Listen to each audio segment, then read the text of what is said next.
Et bonsoir à tous, bonsoir, bienvenue sur la chaîne Parole d'honneur, bienvenue à tous au Relais Pantin. On commence cette émission exceptionnelle avec de grands invités. Cette émission appelée Palestine ou Barbarie, avec, comme j'ai dit, deux invités de prestige que je vais présenter avant de faire mon petit laïus introductif et aussi avant de faire deux, trois précisions. On a d'abord Yanis Varoufakis, économiste, ancien ministre des Finances en Grèce et grande figure de la gauche au niveau européen. On peut l'applaudir.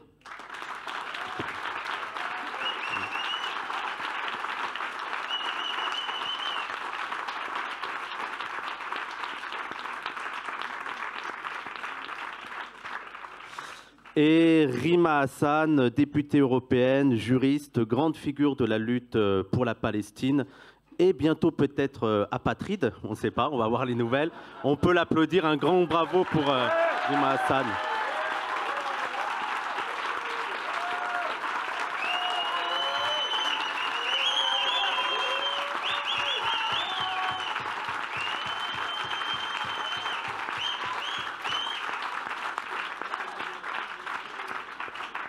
Alors, comme je l'ai dit, avant de faire aussi mon introduction, je voudrais dire juste deux, trois mots. Déjà, aussi, je veux des applaudissements pour le Relais Pantin qui nous permet encore de faire ce genre d'émission.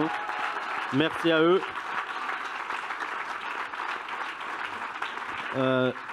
N'hésitez pas, pour continuer à les soutenir, n'hésitez pas à les consommer au bar. Il y a aussi, pour soutenir la chaîne Parole d'honneur et aussi toute l'équipe qui est là, toute l'équipe technique qui permet d'assurer des émissions de qualité comme ça. Il va y avoir une petite sacoche, un truc qui va tourner une petite pour collecter un petit peu d'argent. N'hésitez pas à soutenir. Ceux qui nous regardent sur Internet, n'hésitez pas à faire des dons et tout. Aussi, deuxième avertissement, vous avez vu que la dernière fois qu'on avait fait un événement ici autour de la Palestine, on avait eu quelques incidents qui s'étaient passés. Alors, heureusement pour nous, ils se sont un peu ridiculisés. Mais en tout cas, si ça arrive de nouveau, ne vous inquiétez pas, pas de panique. Laissez-les faire un peu leur spectacle. Et il y a une équipe de sécurité qui est là pour ça. Je fais aussi un petit peu de pub parce que c'est aussi les sujets qui nous concernent pour le magazine Nous. Tout d'abord, le numéro 2, terroriste, c'est celui qui dit qui est. C'est le numéro 2 du magazine Nous, dans lequel il y a aussi un petit numéro sur Rima Hassan. Et le numéro 3, dans lequel tu as participé. Dans lequel tu as participé, Stathis Kouvelakis, Petit Blanc, Fascisme ou la Révolution. Donc n'hésitez pas à les commander sur Internet, ou alors ceux qui sont présents, il me semble qu'il y a des magazines et il y a des livres sur les tables. Et ceux qui ont commandé, ne vous inquiétez pas, ça va arriver. Bref. Tout ça c'est fait, on est là pour parler d'une cause qui est aussi importante que tragique, qui est la lutte palestinienne. Je dis qu'elle est importante et tragique parce que les massacres à Gaza montrent toute l'hypocrisie des forces occidentales qui, tout en se présentant comme les défenseuses du droit, de la démocratie ou de l'humanité, n'hésitent pas à soutenir un pays qui commet un nettoyage ethnique. En somme, la Palestine nous révèle la barbarie occidentale et nous amène à nous demander si la lutte des Palestiniens n'est pas l'une des clés de notre salut collectif. Et pour en discuter, il y aura d'abord une intervention de Yanis Varoufakis, puis j'aurai une petite discussion avec, un petit entretien avec Rima Hassan. Et pour m'assurer durant cette émission et pour m'accompagner, notamment aussi pour faire la traduction, je serai accompagné de Stathis Kouvelakis, qu'on peut aussi applaudir.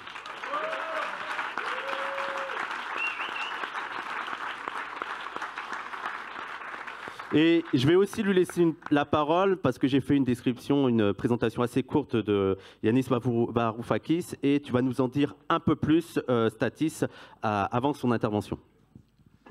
Bonsoir amis et camarades.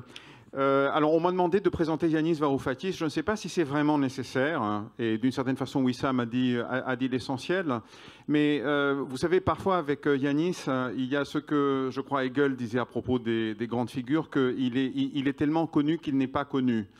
Alors, je ne vais pas vous faire des révélations, mais simplement insister sur les multiples facettes d'une personnalité comme celle de Yanis. Alors, tout d'abord, Yanis est un économiste et une personnalité importante du monde universitaire et académique. Il a enseigné d'abord en Australie, puis dans diverses universités en Amérique du Nord, à Austin, je crois, à Texas. Et il enseigne à l'université d'Athènes depuis le début des années 2000. Il est l'auteur d'ouvrages nombreux, importants, qui portent à la fois sur la théorie économique. Vous connaissez peut-être que l'un de ses dadas, pendant toute une époque, c'était la théorie des jeux. Et il m'a confié cet après-midi qu'en fait, s'occuper de la théorie des jeux au cours des années 90, c'était pour lui une manière de s'échapper du contexte politique mondial particulièrement déprimant qui a suivi la chute de l'URSS et ce qui semblait alors le début d'une ère longue de domination incontestable du capitalisme néolibéral à l'échelle mondiale. Vous connaissez sans doute Yanis Varoufakis à cause du rôle politique qu'il a joué. En réalité, il a été l'un des acteurs principaux de ce qu'on a appelé la crise grecque, qui, je crois que vous êtes assez nombreux ici dans cette salle pour avoir un souvenir et une image peut-être assez précise de ce qui s'est passé entre les années 2010 et les années 2015. La Grèce a été le théâtre, on peut dire, d'une lutte décisive qui s'est passée en Europe, qui a opposé la Troïka. La Troïka, c'était l'Union européenne, la Banque centrale européenne, la Commission et le Fonds monétaire international, qui ont imposé une thérapie néolibérale de choc qui s'est heurté à une résistance féroce du peuple grec, qui a pris des allures quasi insurrectionnelles, comme dans d'autres pays à ce moment-là, en 2011 en particulier, avec les mouvements d'occupation des places, avec des dizaines de jours de grève générale et une mobilisation populaire sans précédent. Il est difficile de vous parler de l'effervescence qu'il y avait en Grèce, non seulement politique et sociale dans les rues, mais aussi intellectuelle. Et Yanis est intervenu tout de suite dans le débat sur cette crise, sur cette cause, et évidemment sur la façon dont la gauche, le mouvement social et le mouvement populaire pouvaient affronter ce qui était un combat à l'évidence extrêmement inégal. C'est au cours de cette crise, au cours de cette période, que le chemin de Yanis a rencontré le chemin de Syriza. Vous me permettrez simplement de rappeler à cet égard que c'est à ce moment-là que, d'une certaine façon, on s'est croisés sans se connaître personnellement, parce que je faisais partie de la direction du parti à partir de 2012 de son comité central.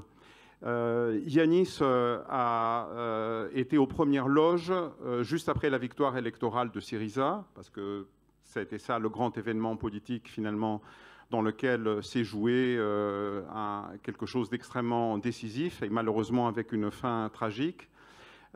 Syriza, un petit parti de la gauche radicale, en s'appuyant sur cette insurrection populaire, remporte les élections de janvier 2015, forme un gouvernement et c'est à ce moment-là que Yanis Varoufakis se voit confier le portefeuille du ministère des Finances. Et en particulier, jusqu'en avril de cette année, c'était lui qui a mené les fameuses négociations, qui étaient tout sauf des négociations, qui étaient des séances de torture, comme il a dit lui-même, où il a affronté Wolfgang Schäuble et tous les autres ministres de l'Europe qui voulaient évidemment imposer leur diktat à un gouvernement démocratiquement élu, ayant l'appui massif de son peuple.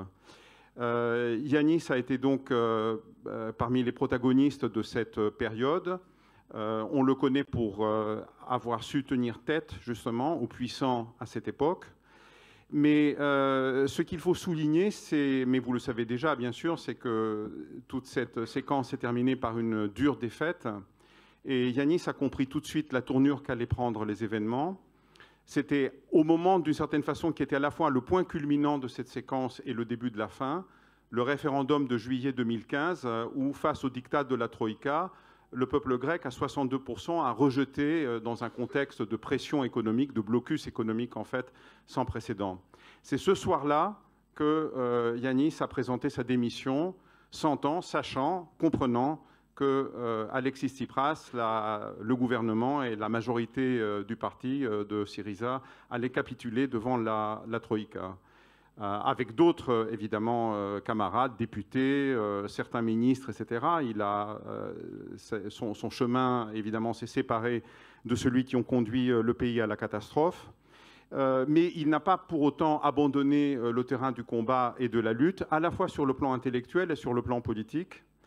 En 2016, donc un an après, il fonde un réseau, un mouvement européen qui s'appelle Diem, et qui comporte donc des réseaux militants et des sections dans plusieurs pays d'Europe. Je dois signaler au passage que Diem en Allemagne est en réalité le seul espace politique qui s'engage vraiment dans le travail de soutien et de solidarité avec la cause palestinienne. Et c'est une référence politique et un point d'appui important pour les militants qui, vous le savez, dans des conditions très difficiles, mènent ce combat en Allemagne.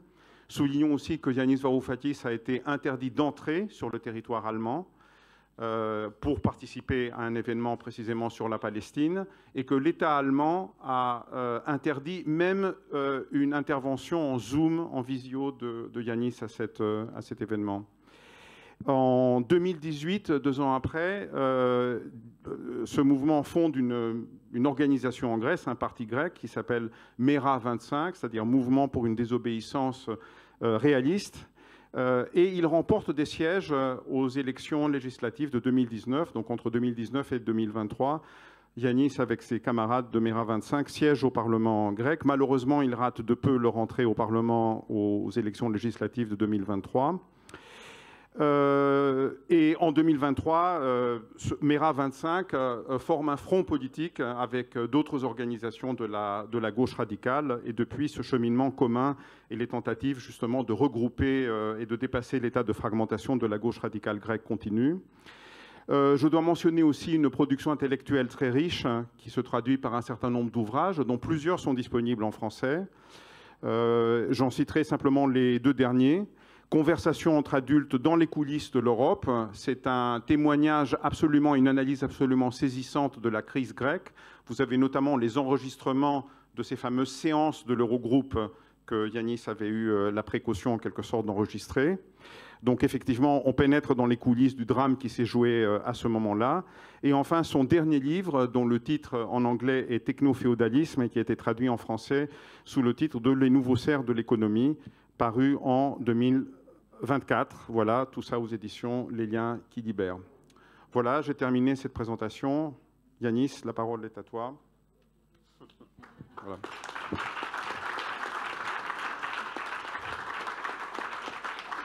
Bonsoir, greetings, thank you so much. Apologies for not speaking French.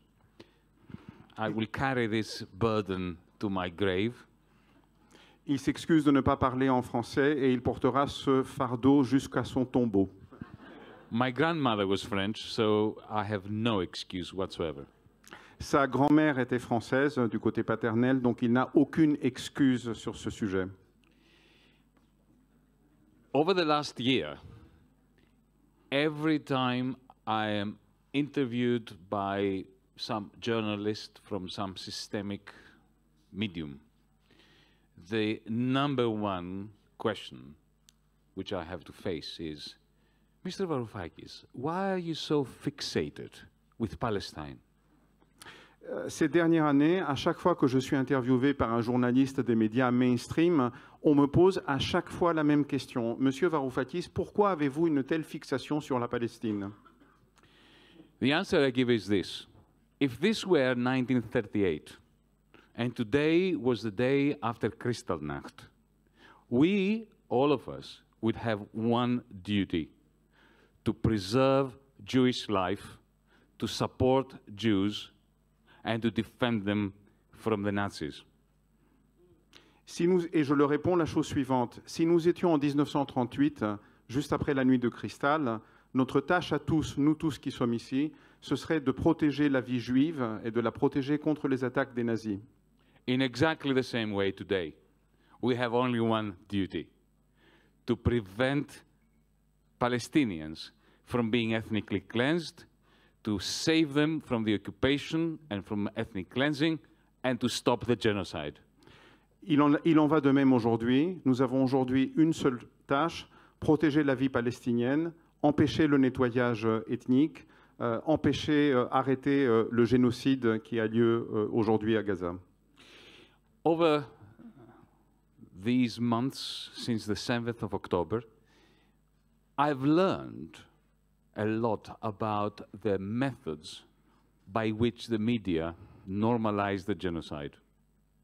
Depuis les mois qui ont suivi le 7 octobre, j'ai appris beaucoup de choses sur la manière, sur les méthodes que les médias suivent pour normaliser le génocide en Palestine. There are very subtle ways. For instance, they talk about the war in Gaza or the war between Israel and Gaza. There is no war between Israel and Gaza because Gaza is not a country which is at war with Israel. Gaza is a concentration camp which comprises the offspring of refugees from the Nakba from 1948. You cannot have a war between a country and a concentration camp. Il y a des méthodes subtiles pour atteindre cette normalisation. Par exemple, de parler de la guerre à Gaza ou de la guerre entre Israël et Gaza. Mais Gaza n'est pas un pays. Gaza est un camp de concentration qui a servi de lieu qui accueille les réfugiés de la Nakba de 1948. Il ne peut pas y avoir une guerre entre un pays et un camp de concentration. Concentrating on Gaza anyway is playing the role that Ariel Sharon wanted us to play decades ago when he removed the IDF from Gaza in order to concentrate his ethnic cleansing in the West Bank. Parler ainsi signifie se faire complice de l'idée du plan qu'Israël Sharon a suivi quand il a retiré les forces d'occupation israéliennes de Gaza pour mieux les concentrer en Cisjordanie. Another question which has to be addressed before it spreads its poison into our souls and to our minds is, but Mr. Varoufakis, isn't Israel fighting an existentialist war? No, Israel is not fighting an existentialist war. Another question is, but doesn't Israel have the right to exist? This is a ridiculous question. Does France have the right to exist? Does Bolivia have the right to exist? It is a stupid question. Israel exists. Palestine has been denied the right to exist. That is the issue. Un autre point qu'il faut clarifier avant que ce poison se répande en nous, c'est la fameuse question, est-ce que Israël mène une guerre existentielle? Est-ce que Israël a le droit d'exister? C'est une question complètement ridicule. Est-ce que la France a le droit d'exister? Est-ce que la Bolivie a le droit d'exister? Israël existe. À la Palestine, on dénie le droit d'exister. C'est ça la véritable question. Everything, of course, changed in the narrative on the 7th of October, not in the reality. The reality was pretty much the same as it was on the 6th of October, on the 5th of October, on the 4th of October. But the narrative of the media and the manner in which we are being approached and questioned changed because from the 7th of October, the condition for you, me, whoever, to be interviewed as if we are respectable is that we would have to denounce the act of resistance of the 7th of October. Le narratif a changé à partir d'octobre, du 7 octobre. Pas la réalité sur le terrain, le narratif. À partir de ce moment-là, pour être considéré comme respectable, il faudrait commencer par répondre à la question « Est-ce que vous dénoncez l'acte de résistance qui s'est produit le 7 octobre ?» On the morning of the 8th of October, I happened to be in Berlin, and I was being interviewed, and I was asked, of course, to go through the motions of condemning the 7th of October. From that moment, I knew it was essential to separate an act of resistance from any war crime. Le 8 octobre, j'étais à Berlin et j'ai été évidemment immédiatement interrogé sur le fait que si je condamnais le 7 octobre. Et à partir de ce moment-là, j'ai su qu'il fallait séparer très nettement l'acte de résistance des crimes de guerre. This is an essential distinction. Anyone who is imprisoned in a concentration camp not only has a right to break down the wall and escape, but has a duty to escape. That is a separate matter from any war crime the person who is trying to escape commits. This is why the International Criminal Court has to decide who committed war crimes, but the right to bring down the wall is not only a right, but it is a duty. And it is a duty not only for Palestinians, but for anyone who has been imprisoned behind an illegal wall, a wall which violates the Geneva Conventions, a wall that violates international law. Toute personne qui se trouve à l'intérieur d'une prison, d'un camp de concentration, a non seulement le droit, mais aussi le devoir de briser ce mur et de chercher à s'échapper de cette prison. Mais cela ne veut pas dire qu'il a le droit de commettre des crimes de guerre. C'est la raison pour laquelle la Cour internationale doit décider de si des crimes de guerre ont été commis. Mais toute personne qui se trouve emprisonnée a néanmoins le droit et le devoir de s'échapper. To put it very bluntly, no one has a right to attack civilians, to take hostages, neither one side nor the other. But the wall has to be resisted with every sinew of one's body. Donc, il faut être clair, personne n'a le droit de prendre des otages ou de s'en prendre à des civils. Mais il faut résister à ce mur. Have to resist the wall and... With every morsel of one's body. Et avec de tout son corps, de toutes ses forces. Now let me take you to a different time. 1788. The British fleet arrives in Australia. They look at that great land, the British colonial settlers, and they declare it, once they've seen that there are about 6 million natives living there, that it is terra nullius, a land without a people for a people without a land. En 1788, la flotte britannique approche les côtes australiennes. Il voit qu'il y a 6 millions de personnes qui vivent sur cette terre. Et il déclare l'Australie terra nullius, c'est-à-dire une terre sans un peuple pour un peuple sans une terre. This is the first act of every genocide, to look at the people and to declare that they are not people. This is the first step towards annihilating them and claiming their land and settling on their land. C'est le premier pas de tout génocide. C'est nier que ces peuples existent et donc considérer qu'on a le droit de les déposséder de leurs terres et de s'y installer. So let us not be surprised that Europe, the ruling classes of Europe, are very familiar with genocide and they don't hesitate to support genocides that simply emulated their own traditions. Ne soyons donc pas surpris si les classes dominantes européennes soutiennent un génocide. Elles sont familières de ce génocide parce que ce n'est qu'une émulation avec ce qu'elles ont elles-mêmes commis par le passé, leur passé colonial et colonialiste. If you go to Australia today, you'll find that the cause of the natives, of Aboriginal Australians, the moment they demand equality, black Australians, the moment they demand equality, there is a panic amongst the white community, the majority of the white community, because the word equality in the ears of the descendants of the settlers means a challenge of their property rights over the stolen land. Si vous allez aujourd'hui en Australie et que vous voyez quelle est la réaction de la communauté des Blancs quand les peuples premiers, les aborigènes australiens, les Australiens noirs, demandent l'égalité, eh bien, c'est un état de panique dans lequel ils se trouvent.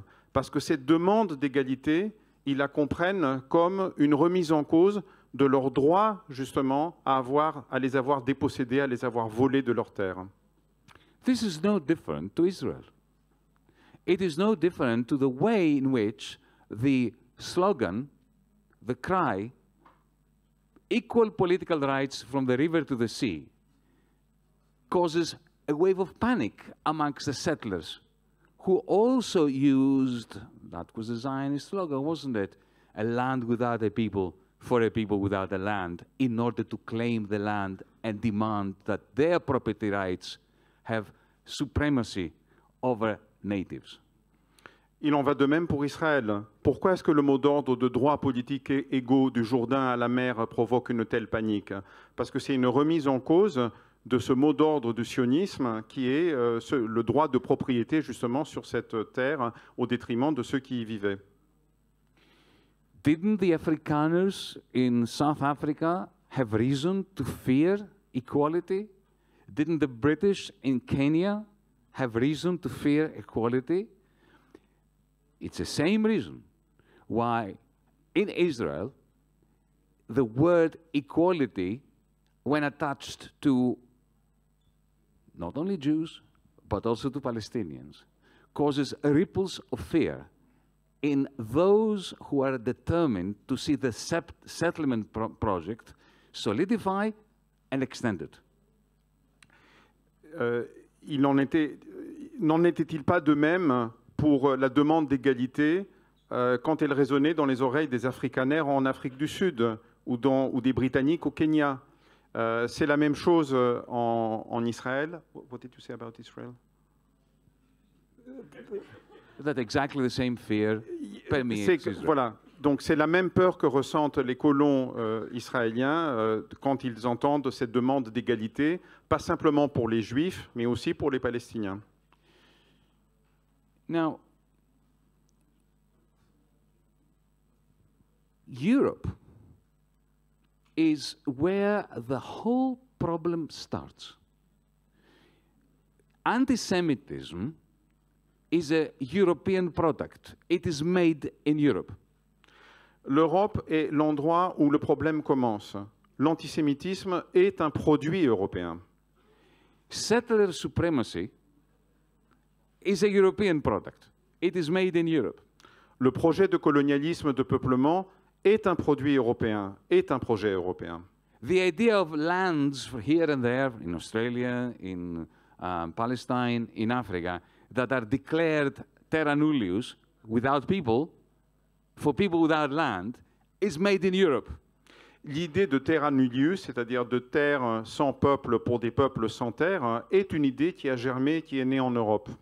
So what happens in the ancient land of Palestine is a European problem. Donc, ce qui se passe sur la terre ancienne de Palestine est un problème européen. We are responsible for the pogroms of the Jews that led to the Holocaust here in Europe. This is a made in Europe problem. Nous sommes responsables des pogroms qui ont conduit à l'Holocauste des Juifs en Europe. C'est un problème européen. Anti-Semitism is a real and present scourge on humanity that we Europeans have created. L'antisémitisme est une blessure contre l'humanité que nous, Européens, avons créée. And anti-Semitism is getting worse.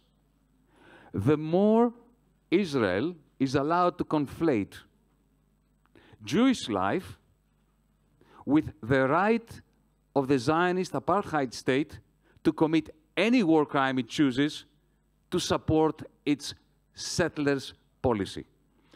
Et l'antisémitisme ne fait qu'empirer quand Israël s'arroge le droit de commettre des crimes de guerre pour poursuivre son projet de colonialisme de peuplement.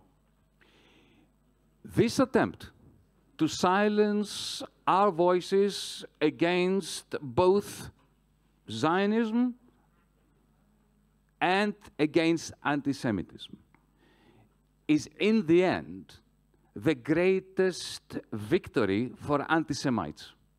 Cette tentative de faire taire notre voix contre l'antisémitisme et contre ce qui se passe en Palestine est la plus grande victoire de l'antisémitisme. Let me describe a scene to you which I'm sure you're familiar with from here, but it was startling for me. Last year in Berlin, we, DiEM25, a movement, together with Jewish comrades, German Jewish comrades, like Iris Heifetz, Udi Ratz, some excellent comrades of ours. We organized a conference in Berlin under the title A Just Peace in the Middle East. L'année dernière, notre mouvement, DiEM25, avec des camarades juifs allemands, avons organisé une conférence. The conference was on the title? Just Peace in the Middle East. Une paix juste au Moyen-Orient. Now listen to this. One of our Jewish comrades, a young man, his name is Udi Ratz, comes to the conference. There are 2,000 policemen harassing our conference attendees, and Udi has a piece of paper, not bigger than this, and he had written on it, Jews against genocide. Donc l'un de nos camarades allemands, juifs, Udi Ratz, vient à cette conférence qui est harcelée par how many policemen? 2,500. À part 2500 policiers, en tenant un petit morceau de papier où, avec marqué dessus, Juifs contre le génocide. Now, listen to this, because it is mind-boggling. The German white policemen arrest the Jewish man for not supporting genocide. Donc, regardez cela parce que c'est véritablement, écoutez cela parce que c'est véritablement sidérant. Les policiers allemands blancs arrêtent notre camarade juif parce qu'il ne soutient pas le génocide en Palestine. That's comedy. C'est une comédie. Wrapped up in tragedy. Qui est enveloppée par de la tragédie. Speaking of Germany, and I'll come to France as well. After the Second World War, especially in the 1970s, it became almost impossible for German nationalism, because of the horrors of the Holocaust, to remain the glue of the exploitative capitalist system in Western Germany. En Allemagne, parlons un peu de l'Allemagne. En Allemagne, après la guerre, et en particulier dans les années 70, il était impossible pour le nationalisme allemand d'être le ciment qui permettait le maintien du système capitaliste en Allemagne. Gradually, there was no plan for it, but in an evolutionary kind of way, the role that nationalism usually plays to solidify a bourgeois capitalist system, which is always in crisis, was played by Zionism. The German bourgeoisie that could no longer credibly present German nationalism or project German nationalism, adopted Zionism. Graduellement, parce que ce n'était pas le produit d'un plan préétabli, la bourgeoisie allemande a substitué le sionisme au nationalisme comme ciment d'une société capitaliste qui se trouve dans un état de crise quasiment permanent. This is not the only place, Germany, where we see that. We see this in the United States. We see anti-Semites embracing Zionism. We see it in France, we see it in Greece, because in the end, they just need to hate someone. They hated the Jews, now they hate the Palestinians. The otherness and the normalization of the logic of unity through hatred. Cela ne s'est pas arrêté à l'Allemagne. Des antisémites, cela aux États-Unis, en France, en Grèce, ont embrassé la cause du sionisme parce qu'elle reproduit la même logique, produire de l'unité à travers la haine de l'autre. Avant, c'était la haine des Juifs, maintenant, c'est la haine des Palestiniens. And the deeper the crisis of the capitalism that we are referring to, whether it's German, French, Italian, then greater the need for this kind of glue, and therefore, the greater the tendency towards Zionism.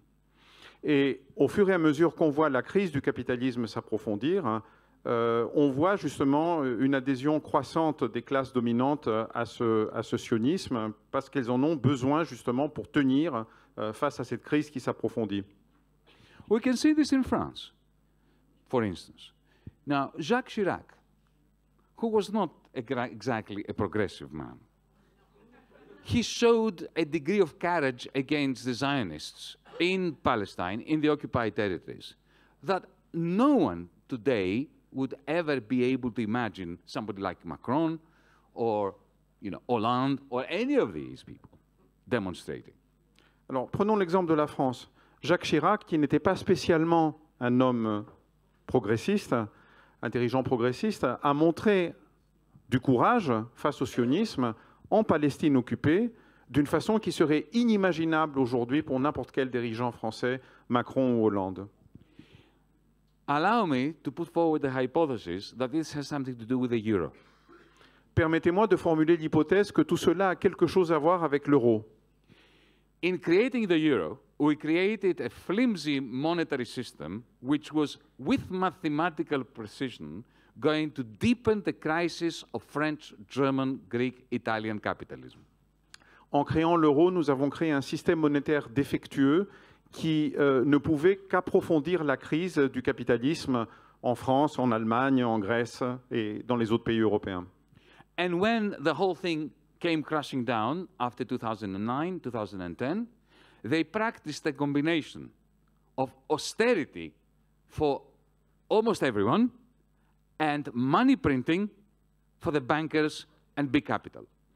Et quand la crise a éclaté en 2008-2009, ils ont appliqué l'austérité pour tout le monde, mais la création de monnaie, money creation for big capital and the bankers. Et de la création monétaire pour les banques et le grand capital. The result was 15 years of no investment, no capital accumulation, and deindustrialization as we see now in Germany, in France, in northern Italy.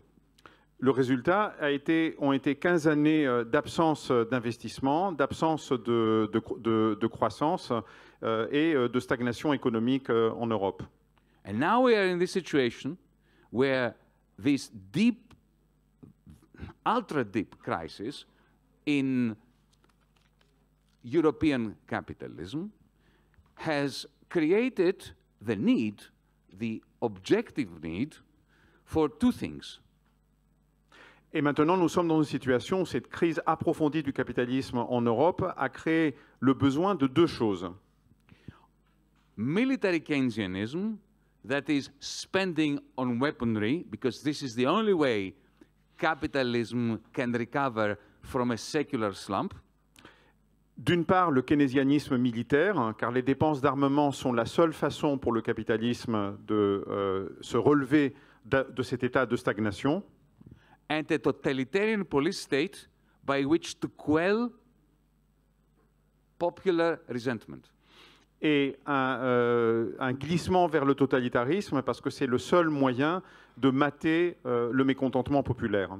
Ukraine gives them an opportunity to argue for military Keynesianism. L'Ukraine leur offre la possibilité de mettre en œuvre ce keynésianisme militaire. And Palestine and the movement against the genocide of Palestinians gives the state a fantastic opportunity to put on a show of brute force. Et la répression du mouvement contre la Palestine leur offre une occasion unique de déployer pour que les États déploient une force répressive brute. So it is not merely a slogan. None of us are free as long as the Palestinians are in chains. Donc ce n'est pas simplement un slogan. Aucun de nous ne peut être libre tant que les Palestiniens sont enchaînés. Thank you. Merci.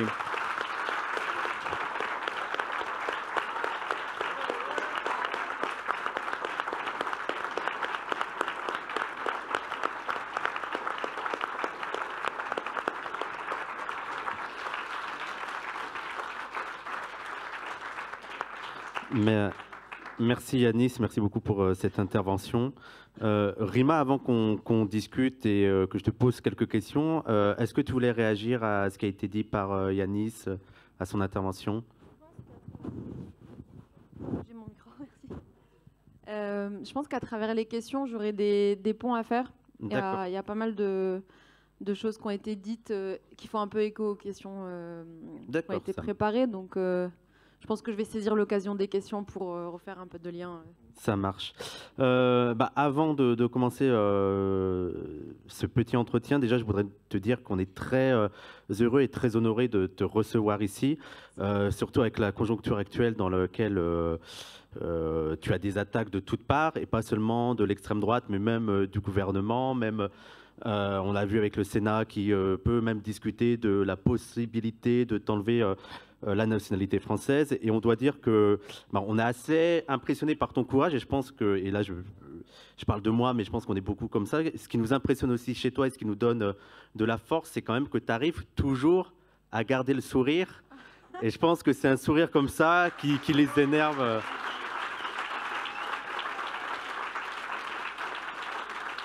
Voilà, c'est très impressionnant de te voir quand même avec autant d'adversité garder le sourire, et je pense que c'est vraiment ce qui les énerve.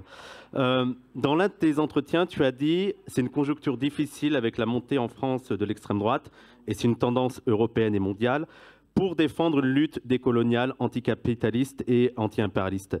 Et en effet, depuis que tu es descendu vraiment dans l'arène du combat politique, ta voix, mais même juste ta présence en tant que militante et personnalité franco-palestinienne, paraît intolérable pour les gens, en tout cas dans l'espace politique et médiatique, jugé légitime, entre guillemets. Comment t'expliques ça? Bon, déjà, je voulais vous remercier pour cette invitation et m'excuser de tirer un peu la tronche aujourd'hui, mais c'est pas à cause de vous, c'est juste que je suis un peu fatiguée. Donc, je suis peut-être pas aussi souriante que d'habitude, mais... donc voilà, je voulais juste vous dire que j'étais un tout petit peu fatiguée, mais que le cœur y est, et je suis très très heureuse d'être avec vous. Le constat que tu fais, il est très réel. J'avoue que j'ai pas, je crois aussi assez de recul pour comprendre tout ce qui s'est passé depuis la campagne jusqu'à maintenant, même si effectivement j'ai le sentiment que ça ne s'arrête pas. Pendant un moment, je m'étais dit, bon, il y aura simplement la période de la campagne qui fait aussi écho à l'actualité, et donc tout le monde réagit, surréagit, et je m'attendais à être un peu en paix à partir de mon arrivée au Parlement pour pouvoir me concentrer un peu sur le travail du Parlement. Et c'est vrai que c'est incessant, cette cabale médiatique et politique. Comment je me l'explique? Je pense qu'il y a quelque chose qui est commun à beaucoup de personnes en France qui sont notamment issues de l'immigration et qui, dès lors qu'ils politisent leurs conditions, et c'est très intéressant parce que j'ai vraiment vu ça aussi dans mon parcours. Si j'ai un peu le temps, je peux peut-être dérouler sur cet aspect-là, mais d'abord, je voulais dire qu'il y a une fenêtre qui nous est commune dès lors qu'on vient effectivement de l'immigration et dès lors qu'on veut pénétrer des espaces de pouvoir, de décision, des espaces qui nous concernent aussi, c'est-à-dire parler pour nous, avec nos mots et pour les gens aussi comme nous, ou en tout cas qui s'identifient à nous. C'est aussi, je rejoins ce qui a été dit, c'est-à-dire que ça crée aussi un moment de panique, une panique morale, politique, et je crois que ces réactions témoignent surtout de ça, et ça en devient presque pathétique, en fait. Non, mais c'est comme ça que je vois mes adversaires d'une certaine manière, je les trouve plus pathétiques qu'autre chose. Et il y a aussi une dimension qui est propre, je crois, à l'identité palestinienne. Et je pense qu'il est vraiment temps aussi d'investir le sujet du racisme anti-palestinien. Et c'est ce qui me fait dire, malheureusement, ce soir devant vous, que beaucoup de choses que j'ai entendues depuis que je suis médiatisée ou engagée politiquement, c'est des choses que j'ai entendues depuis que je suis au collège et au lycée. le fait de me renvoyer qu'on est un peuple qui n'existe pas, le fait de nier mon origine palestinienne, de nier l'histoire même du peuple palestinien ou même la Nakba, c'est des choses auxquelles j'ai été confrontée, je veux dire, très très tôt, à partir du moment où, ne serait-ce que dans des petits espaces, qui ne sont pas des espaces publics, médiatiques, le lycée, un rapport avec un prof, où j'ai eu besoin de dire des choses, de réaffirmer ce que je suis, j'ai très très tôt été confrontée à ce à quoi je suis confrontée aujourd'hui, mais qui effectivement a beaucoup plus d'ampleur puisque ça sort de la bouche des médias et ça sort de la bouche de personnalités qui sont en responsabilité. Donc ça, c'est un point qui est très important. Et donc pour ce parcours-là, ce que je voulais dire, c'est que moi, pendant 8 ans, j'étais dans le domaine de la protection internationale des réfugiés parce que ce que tu as dit, c'est que je suis réfugiée palestinienne. Donc moi, je suis une descendante de la Nakba. Ma famille a été expulsée en 1948. La famille de ma mère vient de Salfit, donc en Cisjordanie, mais ils étaient dans le nord au moment où l'intrusion des militionnistes a commencé. Et donc ils étaient au nord, ils se sont retrouvés chassés avec des populations palestiniennes du nord. Et ma famille paternelle vient d'Al-Beroui, qui est à Raqqa, qui est tout au nord de la Palestine, et qui est devenu un territoire israélien. Et en arrivant en France, j'ai vraiment eu besoin de travailler sur ces thématiques de l'exil, de la protection internationale des réfugiés et sur la question des camps en particulier. Et pendant 8 ans, j'étais plutôt respectée. Enfin, non mais tu vois, je veux dire, on pourchassait pas, quoi. Il y avait le truc de... Précisément parce que j'avais pas politisé ma condition. Tu restais sur le droit, juriste? Je restais, je crois vraiment... Moi, je considère vraiment, et ça c'est beaucoup décrit sur l'exil palestinien, notre identité de réfugié, c'est une identité à part entière, voire une non-identité. Mais je veux dire, il y a des questionnements qui sont tout à fait à part ou à côté de la revendication nationale palestinienne propre à la Palestine. Il y a un conditionnement propre à l'encampement des Palestiniens. C'est des camps qui existent depuis 1948, dans lesquels nos familles ont évolué depuis des générations. Mes grands-parents sont enterrés dans ces camps. Et il y a dans ces camps un lieu hors monde. Il y a un lieu d'exclusion, de mise à l'écart, de mort lente. Donc moi, je me suis beaucoup construite aussi à travers cette identité de déracinée ou de cette non-identité, en fait, et donc de cette question de la patridie, parce que j'ai ma nationalité française qu'à 18 ans et ma famille est apatride depuis des générations. Mais ce que je veux dire, c'est que je dérangeais pas grand monde, en fait. Je pense qu'il faut se poser des questions, du coup, quand on dérange pas grand monde, mais pendant 8 ans, j'étais plutôt bienvenue. À partir du moment où je disais je suis réfugiée palestinienne, et puis je faisais déjà quelques conférences, j'avais créé une organisation sur le recensement des camps à travers le monde, et là j'étais plutôt bien perçue, on me donnait la parole, parce que précisément, je crois que j'étais vraiment, ou en tout cas, on me réduisait à cette identité plutôt humanitaire, c'est-à-dire la réfugiée, quoi.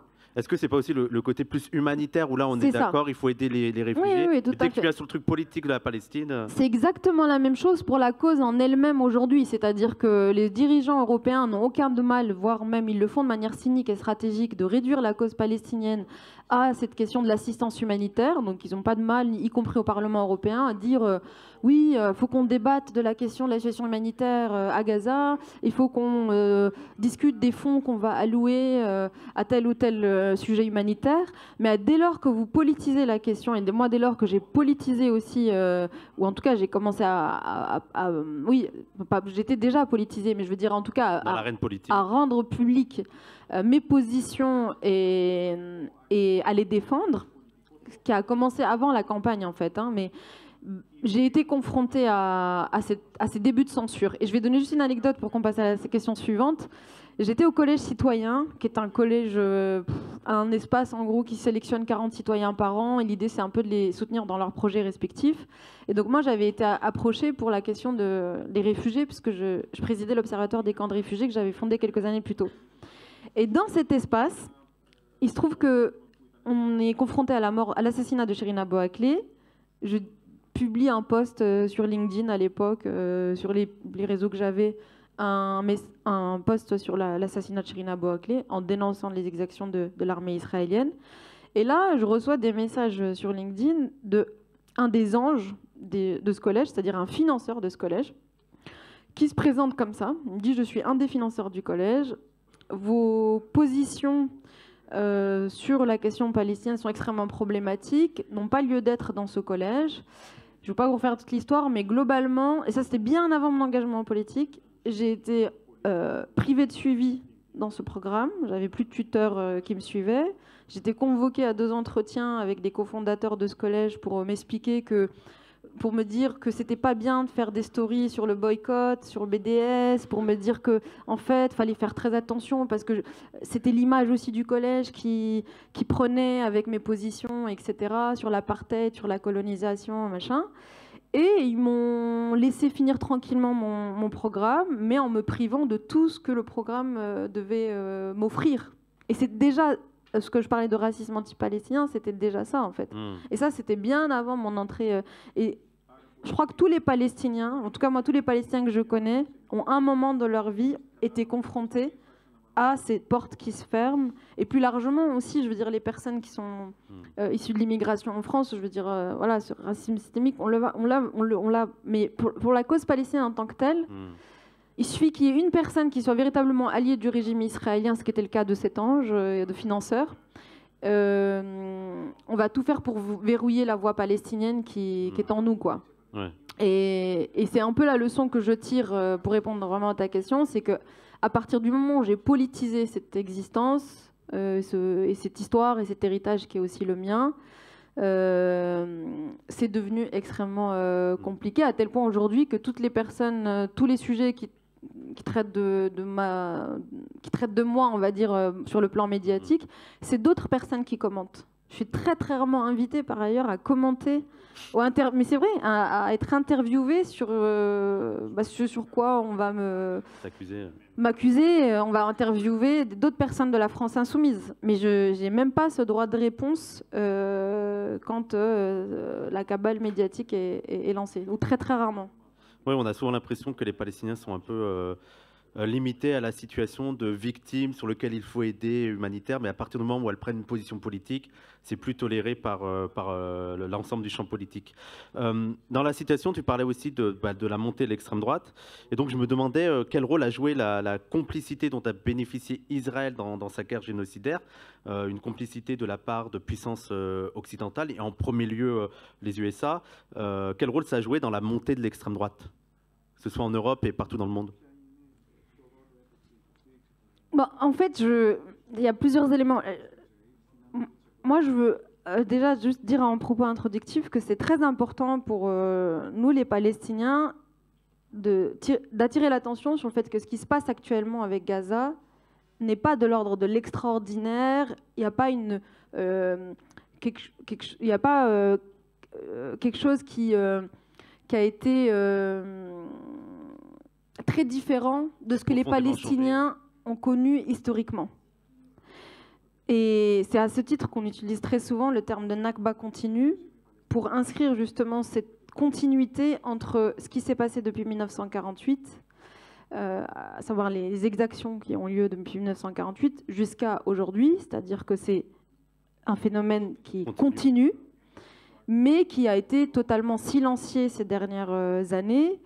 Et la différence qu'il y a aujourd'hui à Gaza et ce qu'il y a eu en 1948, c'est qu'aujourd'hui, les Palestiniens documentent eux-mêmes ce qui est en train de se dérouler. Et juste pour revenir sur cette question de la complicité et le lien que tu fais avec la question de l'extrême droite, je vais juste vous lire un passage que j'ai l'habitude de lire, qui est très très court, d'un livre sur le droit au retour, pour que tout le monde se rende compte de ce qui s'est passé en 1948 et de liens qu'on peut faire avec ce dont on est tous et toutes témoins aujourd'hui à Gaza. Les témoignages des soldats israéliens présents sur les lieux des atrocités et qui avaient participé à l'assaut au sein du 89e bataillon commandé par Moshe Dayan sont unanimes. Les troupes de l'armée israélienne envahirent le village et entreprirent de liquider tous les civils, jetant leurs victimes dans des fosses. Ils tuèrent les enfants à coups de bâton sur la tête, pas une maison ne fut épargnée. Les survivants furent alors enfermés dans des maisons sans eau ni nourriture, alors que le village était rasé. Un commandant ordonna à un sapeur de mettre 2 vieilles femmes dans une des maisons et fit sauter la maison avec les 2 femmes. Un soldat se vantant d'avoir violé une femme puis de l'avoir tuée. Une femme, avec son nouveau-né dans les bras, fut prise pour nettoyer la cour où les soldats mangeaient. Elle travailla 1 jour ou 2, puis ils la tuèrent avec son bébé. Plusieurs documents attestent que ces atrocités furent commises dans le village et aux alentours, y compris dans les mosquées, et dans une grotte voisine qui avait fait sauter des maisons dans lesquelles des vieillards avaient été enfermés et qui avait eu plusieurs cas de viol suivis d'assassinats. Ça, c'est la Nakba. Je veux dire, quand on parle de la Nakba, on a certes en tête l'exode et l'expulsion des Palestiniens, qui est l'élément le plus important de cette période historique. Mais la Nakba, c'est aussi toutes ces atrocités, ces 532 villages qui ont été littéralement détruits, rasés. Et c'est pas très éloigné en réalité de ce qu'on est en train de connaître aujourd'hui à Gaza, mais aussi en Cisjordanie. C'est vraiment un continuum. C'est le continuum d'un nettoyage ethnique qui a commencé et qui a vocation à se terminer, en tout cas dans l'idéologie israélienne, quelle que soit la conjoncture politique qui est en Israël. Donc, juste,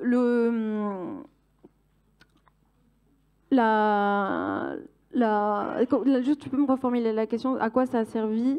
Oui, la complicité, est-ce que ça a joué un rôle dans la montée de l'extrême droite un peu quel rôle ça a joué dans la montée de l'extrême droite en Europe et dans le monde en général? La complicité des pouvoirs occidentaux. Mais ce qui s'est passé depuis le 7 octobre, c'est qu'il y a une convergence coloniale, en fait, sur le sujet palestinien. C'est-à-dire que... Mais là aussi, c'est pas nouveau.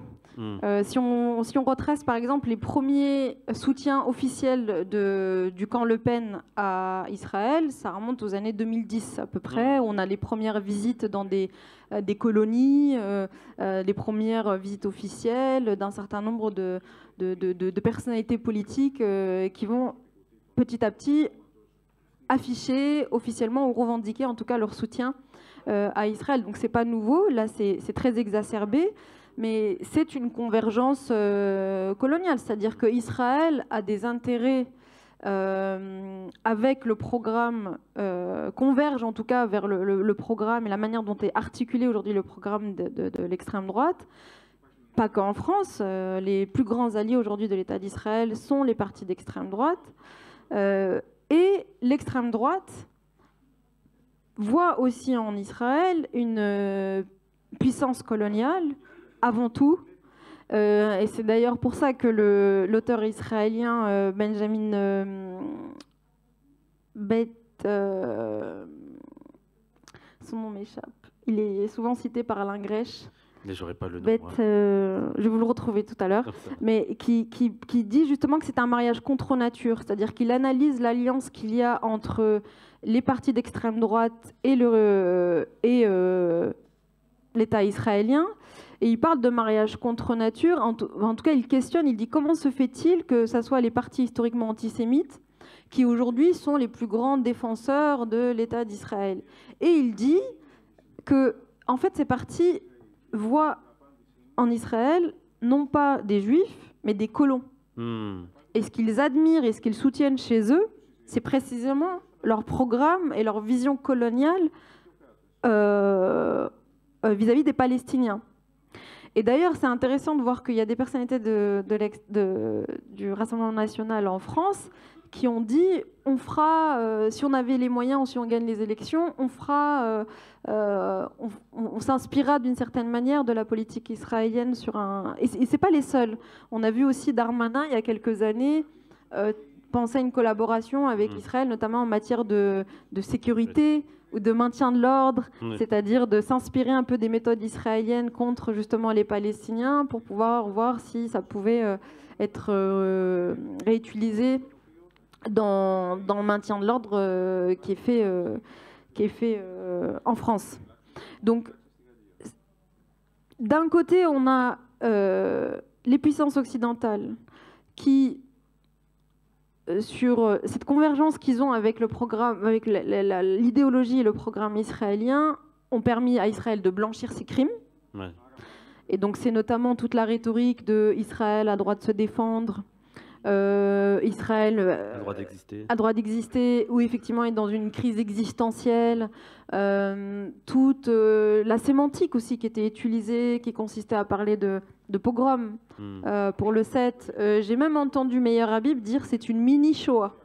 Ah oui. Non mais j'ai été, enfin je veux dire, tout ce que dit Meir Habib est assez dégueulasse, mais je veux dire là c'est quand même un niveau assez incroyable de dire que le 7 octobre c'était une mini Shoah. Et je dirais le simple fait d'utiliser ce terme-là de cette façon, je veux dire c'est une relativisation presque des crimes nazis aussi.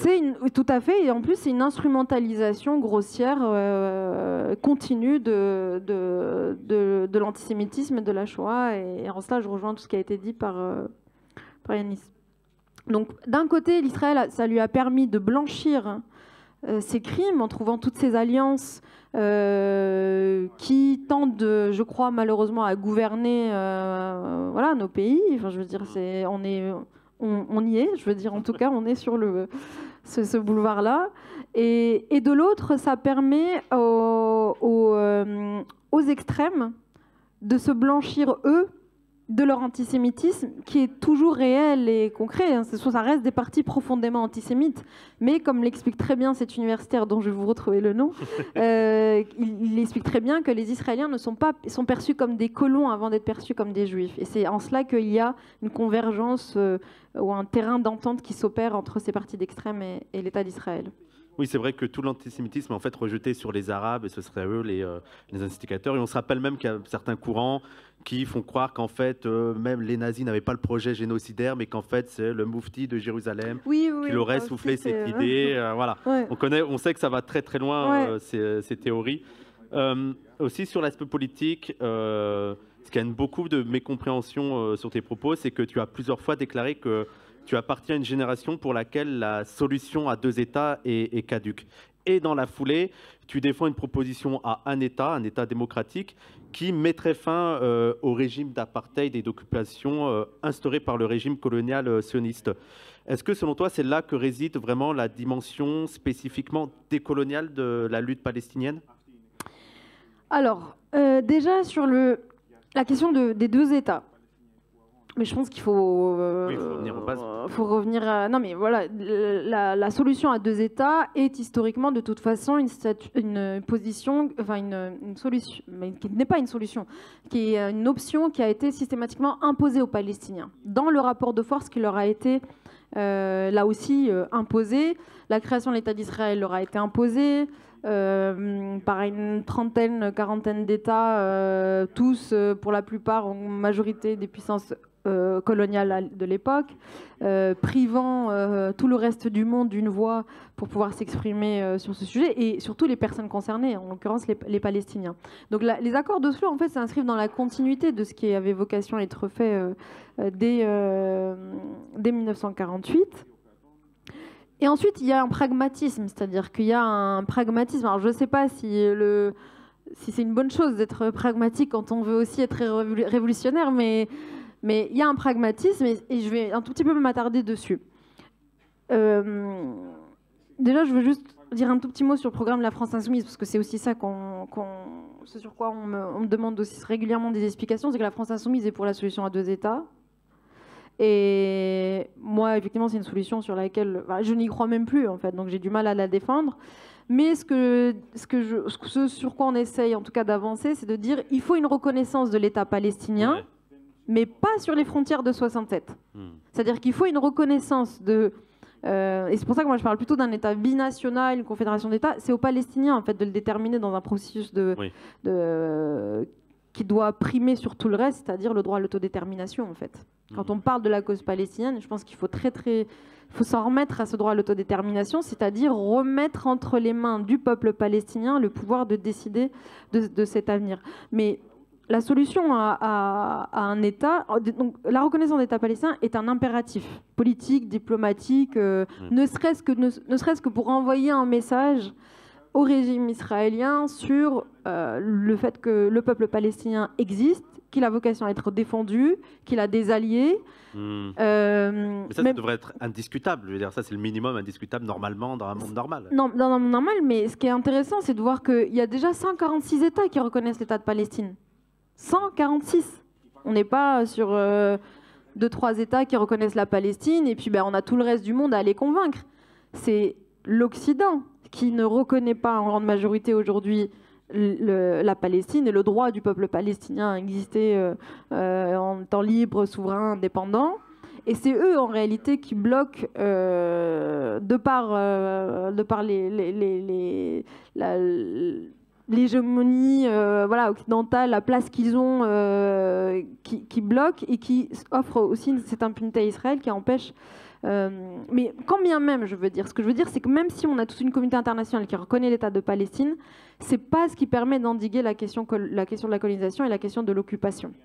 On peut, l'Espagne l'a fait, on a eu d'autres pays d'ailleurs de l'Union européenne qui l'ont fait. C'est pas ça qui empêche, qui va stopper la politique de colonisation et d'occupation. La question d'un État, c'est vraiment du pragmatisme pur. Pour avoir un État en droit international, il faut 3 éléments.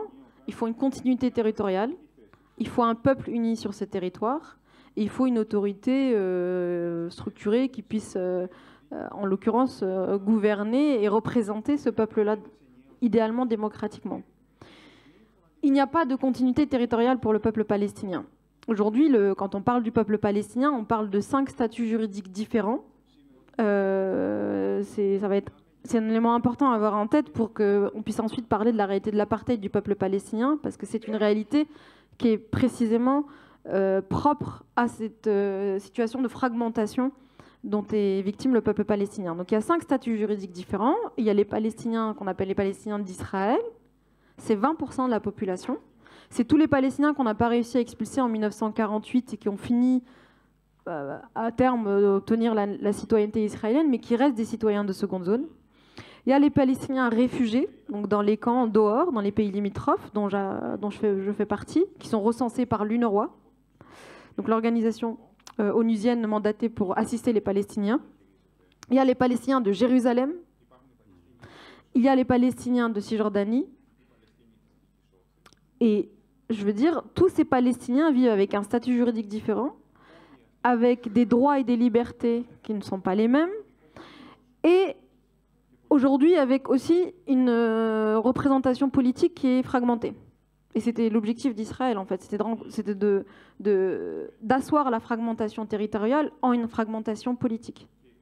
D'avoir d'un côté, laisser entendre qu'in fine, on n'a pas affaire à un peuple uni qui a les mêmes revendications, mais à des bouts de communautés palestiniennes. Et c'est vraiment l'imaginaire que si je vous dis que les Palestiniens sont plus nombreux démographiquement que les Israéliens, on a du mal à le percevoir. On a l'impression que, en fait, non, c'est des minorités de Palestiniens auxquelles Israël va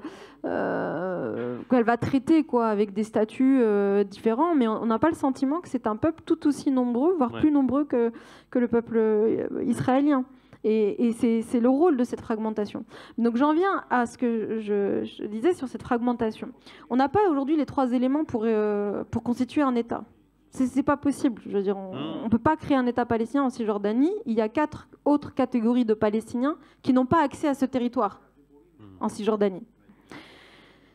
Et donc, on se retrouve, ce qui est intéressant en fait dans cette question d'un État, 2 États, c'est qu'on se retrouve avec un État, l'État d'Israël, qui s'est lui-même mis dans la merde d'une certaine manière. Non mais c'est vrai. Et l'État d'Israël, c'est toujours défini comme un État, pour lui, juif et démocratique. Sauf que quand on arrive sur la réalité aujourd'hui d'annexion, de colonisation, de peuplement, et d'occupation des territoires palestiniens sur du long terme, et avec, ça a été dit, avec une projection vraiment de récupérer tous les territoires, Israël, sans même l'intervention des Palestiniens, se retrouve confronté à un dilemme. Soit ça devient un État véritablement démocratique, parce qu'il est obligé de composer avec les autres populations qui ne sont pas juives, en l'occurrence ici palestiniennes, et qui ont aussi une autre identité. Soit c'est un État qui renonce a son aspect démocratique qui, encore une fois, n'a été pensé que pour lui. C'est un État Israël n'a jamais été un État démocratique dans son rapport aux Palestiniens. C'est un État même pour qui... lui-même, il y a des mouvements de protestation. Tout à fait. Mais en tout cas, ce qu'il a voulu penser comme étant progressiste et démocratique, c'est vraiment pour lui, enfin, au sein de sa société. Donc Israël est confronté à ce dilemme. Soit ça reste un État qui se présente comme un État démocratique, mais qui ne peut plus être exclusivement juif. Soit c'est un État qui décide d'être exclusivement juif, mais qui devient quoi? Un État d'apartheid, qui ne peut pas être un État démocratique. Et depuis la loi État-nation, et même bien avant en réalité, Israël s'est vraiment engouffré dans cette voie-là, c'est-à-dire être un État qui s'affirme comme un État suprémaciste, juif, et qui va instaurer et développer une politique d'apartheid avec les Palestiniens. Et donc la réponse à l'apartheid, c'est quoi la revendication première de l'apartheid? C'est une question? Ouais. Bah, de vivre à côté, qu'il soit pas, qu'on ne se mélange pas. Non, la revendication des gens qui subissent l'apartheid. Ah, pour lutter de la fin de l'apartheid et de vivre à égalité avec les autres. Voilà, c'est ça. C'est l'égalité. Non, mais la question, je trouve qu'elle est... Non, mais c'est pour... Merci. Je suis désolée, j'ai été un peu longue. La question était mal tournée. Non, mais c'est pour qu'on suive le fil. Alors, la revendication première, tu l'as très bien dit, la revendication première dans un état d'apartheid, c'est l'égalité de droit. Ouais. Et en fait, c'est tout un paradigme nouveau qui nous a été imposé. Moi, je veux le dire, parce qu'on me dit, mais oui, mais vous êtes pour un État, en fait, vous voulez la disparition, vous voulez jeter les Juifs à la mer, vous voulez la disparition de l'État d'Israël. Je dis, en fait, c'est une réalité. C'est un paradigme qui nous a été imposé. C'est Israël, de par sa politique de colonisation et d'occupation et d'annexion des territoires palestiniens, qui impose ce nouveau paradigme et qui fait que la revendication politique mute aussi avec cette évolution de terrain. Et on peut avoir des Palestiniens aujourd'hui qui disent, mais en fait, moi...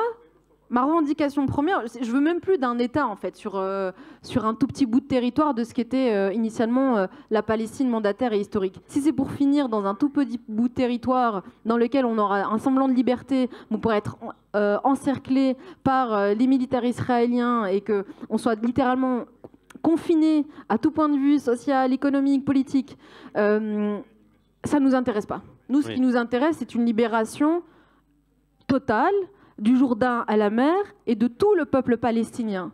Et donc cette libération passe aussi par ces nouveaux canaux politiques et militants que sont l'égalité de droit et que sont la reconnaissance de l'apartheid et la qualification du crime d'apartheid. C'est surtout un crime, l'apartheid. Donc il faudra aussi penser cette question en passant par les juridictions internationales, en saisissant la Convention de 1973 sur l'apartheid qui a été pensée après l'apartheid sud-africain et qui a consacré une norme qui est une norme juridique, objective, autonome et qui peut tout à fait s'appliquer à une autre situation que la situation en Afrique du Sud. Et c'est comme ça qu'on arrive à la solution à un État, ou un État binational ou une confédération d'États, il faudra voir. Mais moi, je ne crois plus, le message que je veux passer, je termine sur ça, moi, je ne crois plus à la logique de frontières, mais je crois que c'est aussi le fait que je sois une descendante de la Nakba. C'est-à-dire que pour moi, ma libération à moi, comme celle de millions de réfugiés palestiniens, c'est pas d'être déporté en Cisjordanie ou à Gaza, c'est de revenir au village. Moi, ma libération, elle est dans le retour au village. Elle n'est pas dans un passeport ou uniquement dans un passeport palestinien, ou le fait d'être cantonné à certaines routes ou à un certain espace sur la terre de mes ancêtres. Pour moi, la libération pour les réfugiés palestiniens, c'est le retour au village. C'est la possibilité de retourner au village, de pouvoir même s'y installer. Et donc la seule solution aujourd'hui qui permet une libération collective à toutes les composantes de la société palestinienne, c'est l'État. C'est l'État binational ou un État unique du Jourdain à la mer. Avec égalité des droits. Avec droit au retour des réfugiés palestiniens, avec égalité de droits. Parce que le risque avec cette solution à deux États, c'est qu'in fine, on pourra dire « Ok, on a créé un petit bout d'État sur ce qui reste de la Palestine ». Et on peut très bien avoir une pression internationale pour entériner la question du droit au retour. Oui. Oui. Mais il n'y a pas de peuple palestinien sans les réfugiés palestiniens.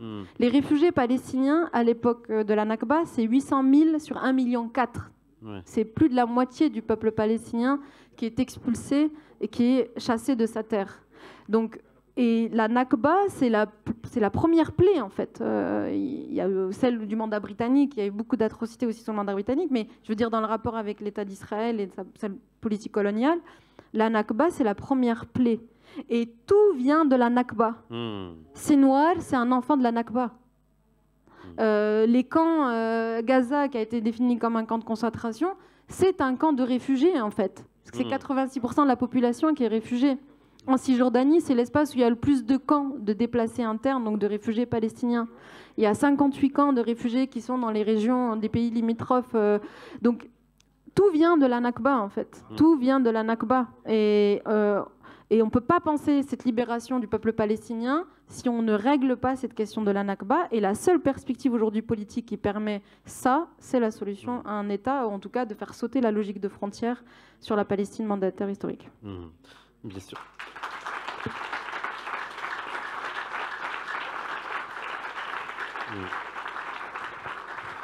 Oui, c'est vrai que sur la solution à deux États, j'ai l'impression que c'est un peu la position de facilité pour beaucoup, à part l'extrême droite. Tout le monde est oui, non mais je suis pour la solution à deux États, sans que rien ne soit vraiment fait pour ça. Et j'ai aussi l'impression que les gens ne voient pas que dans la réalité des faits, il y a un petit peu mais aussi Israël ne fait qu'un État, c'est-à-dire que même la Cisjordanie n'est pas du tout autonome, c'est contrôlé en grande partie par Israël, et même Gaza, avec le blocus et tout, il y a de forts pouvoirs d'Israël. Donc j'ai l'impression que dans les faits, il n'y a déjà qu'un État avec un régime, même dans les territoires dits palestiniens, il y a quand même un État qui a le lead dessus. J'aurais une dernière question avant de venir à la conclusion. Tu as dit récemment que 1000 fils relient la Palestine à d'autres causes. Est-ce que tu peux nous en dire plus? Est-ce que tu peux nous exposer quelques-uns de ces fils qui relient la Palestine avec d'autres luttes? Mais ça va dans les deux sens, c'est-à-dire que la Palestine s'est nourrie énormément de luttes.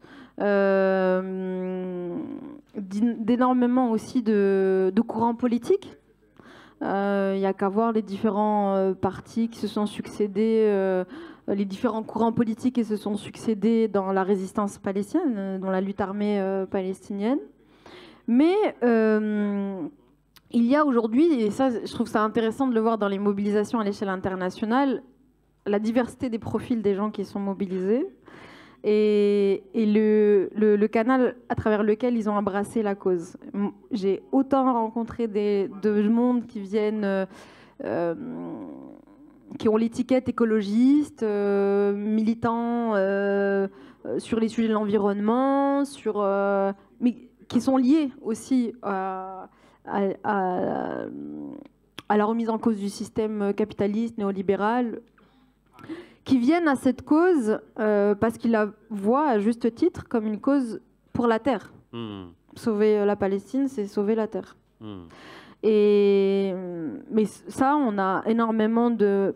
Je crois que c'est lié aussi au fait que ces dernières années, les organisations internationales ont dépassé justement la documentation sur la question palestinienne, a de plus en plus embrassé en tout cas cet angle-là.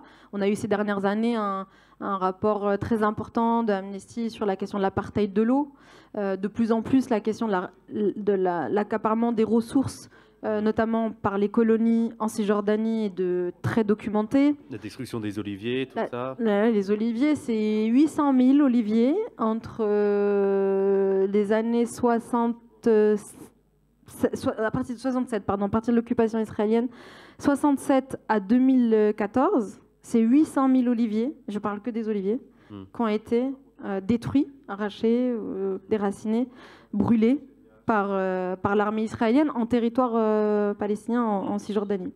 Et c'est ce qu'on retrouve aussi là à Gaza, je veux dire, c'est un écocide ce qu'on retrouve à Gaza. Toutes les terres agricoles, tout ce qui servait aux Palestiniens de moyens de subsistance ont été aussi ciblés, délibérément ciblés, détruits. Et donc il y a énormément en fait de canaux à travers lesquels on peut embrasser la cause palestinienne. Et je trouve que c'est une très bonne chose. Parce que pendant longtemps, on a pu la réduire à un conflit autour d'une identité entre Palestiniens, Israéliens, et on ne se sentait pas concerné précisément parce qu'on disait bon, c'est simplement une lutte lutte nationale, quoi. C'est des revendications du peuple palestinien pour lui. Et c'est quoi le pont entre nous et eux, et voilà. Et je crois que les dernières années, vraiment, je pense que la question de l'apartheid, ça a aussi énormément fait bouger de choses, parce que c'est très abstrait, la question palestinienne, pour beaucoup de gens, sur le même, y compris sur ce qui se passe sur le terrain. Mais même pour moi, je veux dire, moi, j'ai pas pu y aller, j'ai encore essayé récemment, on m'a arrêté en Palestine, et donc j'ai pas pu y aller. Mais il y a plein de choses qu'on ne peut pas comprendre. Et moi, j'entends au Parlement très souvent des gens me dire « J'ai compris qu'à partir du moment où j'ai pu y aller. Ouais. J'ai compris ce que c'était l'apartheid, qu'à partir du moment où j'ai vu la matérialité de cet apartheid, avec des routes séparées, avec tant de checkpoints pour me rendre d'un point A à un point B, etc. etc. » Donc, pendant très longtemps, je pense que la cause palestinienne, elle a été vraiment enfermée dans quelques cercles où on avait les militants qui de tout temps étaient amoureux de cette cause, ou en tout cas qui militaient pour cette cause et pour qui ça faisait sens, et qui arrivaient à faire tous les ponts sur la question coloniale, sur la question de l'antiracisme, sur la question du sionisme politique. Et de plus en plus, on a des gens qui viennent à cette cause par d'autres billets. Par d'autres billets, et tout ce qui a été dit sur la crise du capitalisme aussi, on voit bien qu'Israël est un bout d'Occident en Orient, en fait. Ouais. Mais à tout point de vue, c'est-à-dire que c'est un bout d'Occident idéologiquement, mais c'est un bout d'Occident aussi économiquement. Le rapport qui est avec la terre est tout aussi destructeur par Israël qu'il l'est aujourd'hui par les puissances occidentales, avec les ressources, et qui est très différent par ailleurs du rapport qu'ont les Palestiniens avec leurs terres. Pour vous donner une donnée, en Israël, c'est 2% de la population qui vivent de l'agriculture.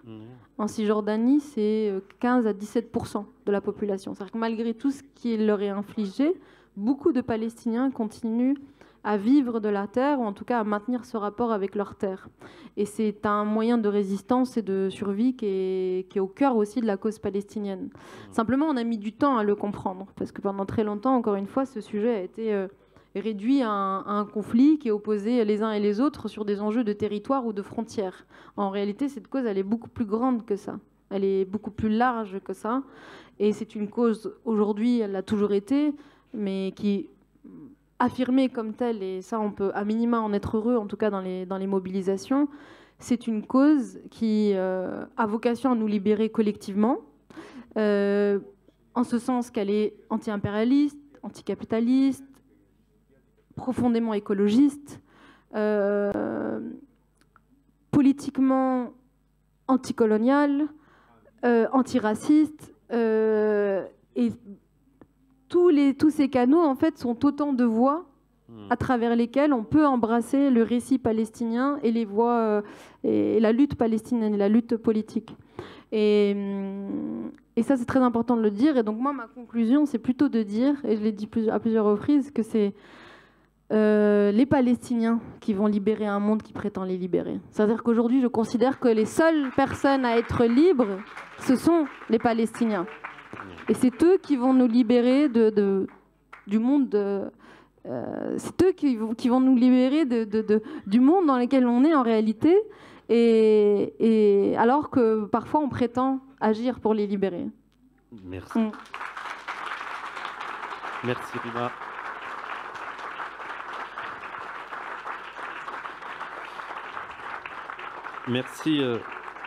Merci Rima. Juste une petite pub, vu qu'on a beaucoup parlé du lien entre écologie et Palestine. Il y a le livre d'Andreas Malm qui vient de sortir à la Fabrique, pour la Palestine comme pour la terre, et qui montre un peu cette interaction entre la question palestinienne et la question écologique. J'aurais une dernière question pour vous deux en termes pour faire une conclusion, mais je ne sais pas si vous voulez réagir un petit peu aux propos de Rima Hassan, Varoufakis. Couple of points. Deux points. First, like a mafia that makes its new recruits kill someone in order to prove that they can legitimately graduate to the ranks of the mafia. Donc, c'est comme avec la mafia, quand elle recrute de nouveaux membres, il faut les impliquer dans un meurtre pour prouver qu'ils méritent de rejoindre les rangs de la mafia. Anti-systemic European parties that want to become part of the system have to go to Israel and pay their respects to apartheid. Les partis prétendument antisystémiques qui veulent apparaître comme respectables doivent passer par l'épreuve de visiter Israël pour se faire donner des gages de respectabilité. Rima mentioned Le Pen having to go in 2010 to Israel. Let me tell you a story concerning us in Greece. 6 hours after I resigned the government, 6 hours, not 6 days, 6 hours,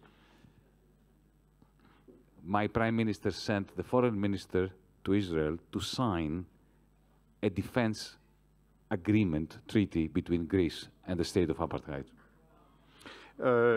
Rima a mentionné la visite de Marine Le Pen en 2010 en Israël, mais laissez-moi vous citer cet exemple qui concerne la Grèce. 6 heures après ma démission du ministère des Finances, Alexis Tsipras a dépêché le ministre des Affaires étrangères en Israël pour signer un accord de type colonial de défense entre la Grèce et Israël. The second point is, it is with great pleasure that I hear you talk about the one-state, secular state solution. La deuxième chose, c'est que c'est avec un très grand plaisir que je t'ai entendu parler d'un État laïque, séculaire, unique comme solution. Because you reminded me, it was 1993, when very soon after the Oslo process, I was in New York and I had the great pleasure of meeting a remarkable, whom you all know, Palestinian intellectual, Edward Said. Tu me rappelles la rencontre que j'ai eue en 1996 à New York avec un très grand intellectuel palestinien. C'était peu après les accords d'Oslo. Et cette personnalité était Edward Said. Who taught me an important lesson, because I was positive about the Oslo process. And he turns around and he says, this is the beginning of the end of any prospect for equal rights in the land of Palestine. Et il m'a appris quelque chose de décisif parce que jusqu'à ce moment-là, j'étais plutôt d'accord avec le processus d'Oslo. Et il m'a dit c'est le début de la fin de toute perspective d'une égalité de droit en Palestine. And I remember him saying something that really struck me at the time. He said, the best outcome of this two-state solution is to end up with 2 apartheid states. Et il m'a dit, le plus probable avec cette idée, c'est qu'on aboutisse, avec cette idée de solution à 2 États, c'est qu'on aboutisse à 2 États d'apartheid. So let me conclude with complete agreement with you.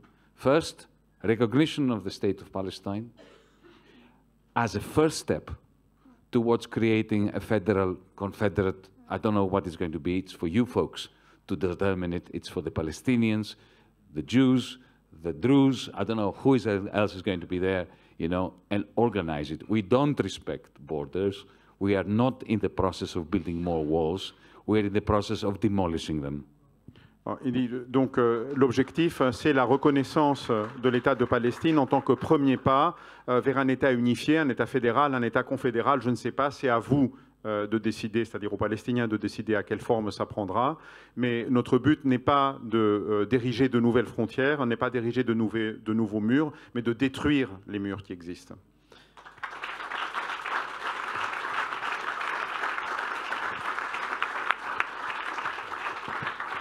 Et juste pour terminer, j'aurais une dernière question avec le célèbre que faire, mais aussi pour faire un lien avec l'actualité. Varoufakis, on a un petit peu parlé, mais on voit que quand on parle de barbarie, c'est au niveau mondial et même au niveau européen. Ces derniers jours, on a vraiment le retour en force de tout un discours militaire, guerrier. On a vu que l'Europe s'apprête à valider un réarmement à hauteur de 800 milliards de dollars. Donc, la question que j'ai envie de vous poser, en plus, vous êtes tous les deux liés à l'Europe. Quelles sont vos positions face à ça et quelle position devrait tenir nous et qu'est-ce qu'on devrait faire? We must fight fight and fight against the rearmament of Europe. It is really very simple. Firstly, we do not need to rearm.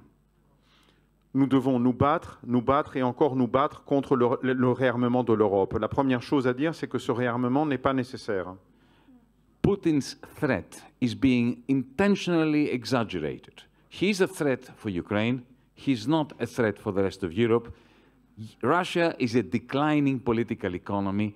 It cannot, even if Putin wants to, pose a threat. They're exaggerating the threat in order to create a new austerity in Europe that will take the form of military Keynesianism. Il faut être très clair, la menace que représente Poutine est exagérée. Poutine est une menace pour l'Ukraine, il n'est pas une menace pour le reste de l'Europe. La Russie est une puissance économique déclinante. Il est faux de dire qu'on a besoin de se réarmer pour y faire face. You mentioned the 800 billion. It doesn't exist. They will, firstly, can you imagine France with a government trying to squeeze the deficit, borrowing more money? That 800 billion doesn't exist. Ursula von der Leyen, that half-crazy president of the European Commission, maybe not half-crazy, maybe fully crazy, she's going to permit you folks to add more debt, to buy weapons that you don't need, and in the process shift whatever social funding there is to a bank account from which you are going to be paying for things that are unproductive and can only be productive if we start one war after the other like the Americans do. Donc, l'idée, c'est que ces 800 milliards, en réalité, n'existent pas. Ça veut dire 800 milliards de nouvelles dettes, et le coût va être supporté, évidemment, par des coupes dans les dépenses sociales, pour des choses qui ne sont pas nécessaires, pour des choses qui sont improductives, sauf si, évidemment, on commence de nouvelles guerres, et dans ce cas, on peut les utiliser.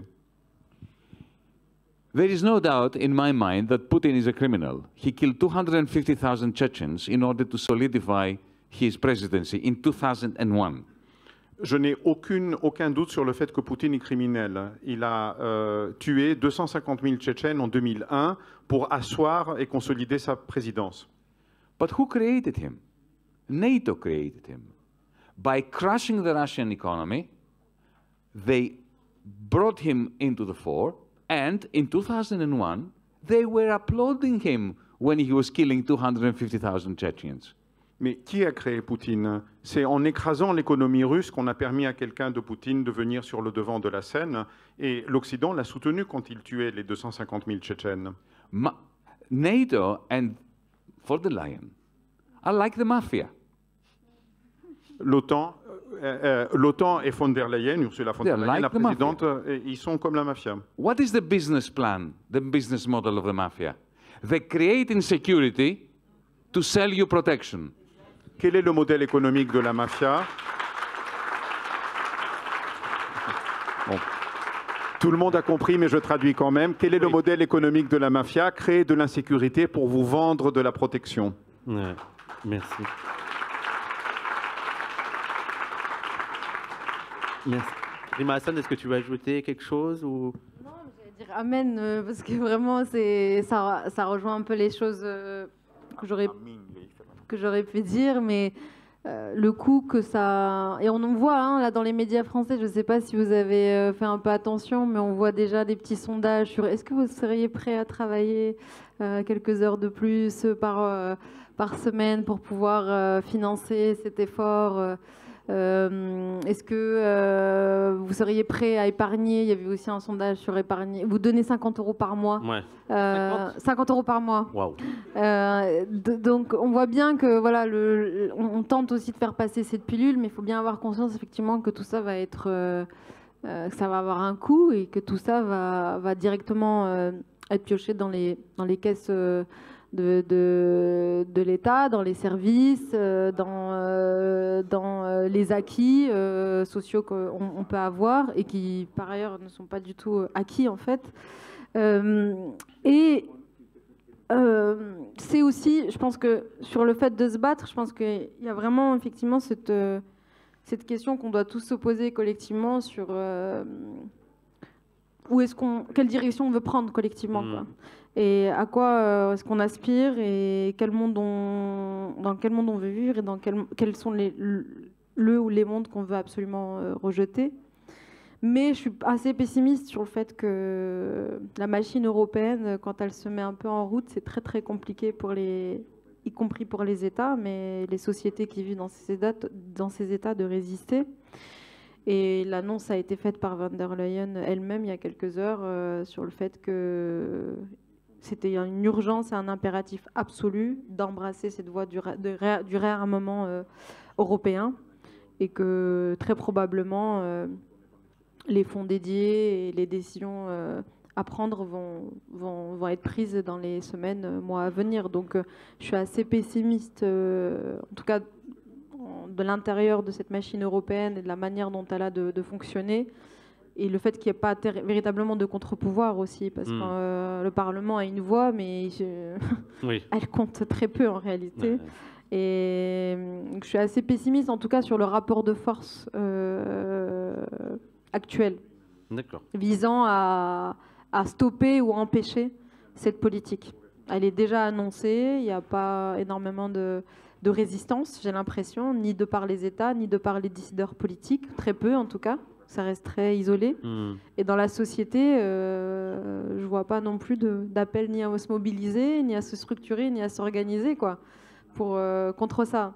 Donc, ça arrive. Ça arrive, ouais, j'espère, mais ouais, c'est la machine européenne, elle est tout sauf démocratique dans ce genre de procédé et dans ce genre de politique. Eh ben, merci pour ce message d'espoir, Rima. Mais il faut quand même continuer à se battre. Et il y a des manifs qui vont arriver. Il me semble qu'il y a des choses qui vont être en juin sur guerre à la guerre. Et j'imagine que là, les organisations sont en train de discuter pour mettre en place ces événements. Je vais terminer avec les conclusions. Tout d'abord, encore merci au Relais Pantin. N'hésitez pas à aller consommer un petit peu. Merci aussi à toute l'équipe technique. On peut les applaudir.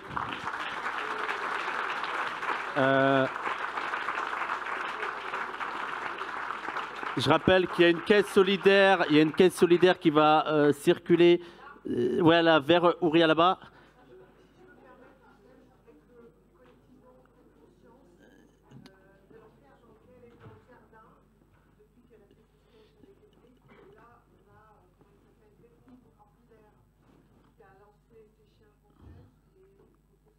D'accord.